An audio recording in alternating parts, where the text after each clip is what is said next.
На тих трьох маніфестаціях ще представя 175 викладателів з 8 державах.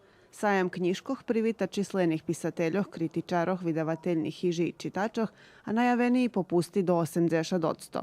Na otveranju dodzeljena i nagrada Laza Kostić za najljepši literaturni tvor, a toho roku ju dostal Miloš Latinović za roman Etapi noci.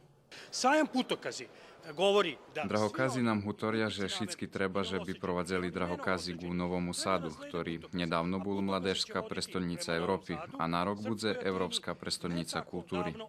Na sajmu máme 15 vecí vykladateľov u odnošenju na prešli rok, co švedoči o autentičnosti, ozbiljnosti i pošvecenosti organizatoroh, ale i počitovateľoch písaného slova. U ramikoh sajmu bude prezentovana robota 80 institúcijoh zo Srbiji i inožemstva, gdje sme na prikladu rozličných žemoh hodni vidzic i učiť še jak organizovať oblast obrazovanja, nasampred o štrednjim i visokim obrazovanju. Jak okremnu hoscinsku sajmu organizatore najavili britansko-americku pisateljku Tracy Chevalier, ktorá svoju tvorčosť predstavi na sobotu 7. marca.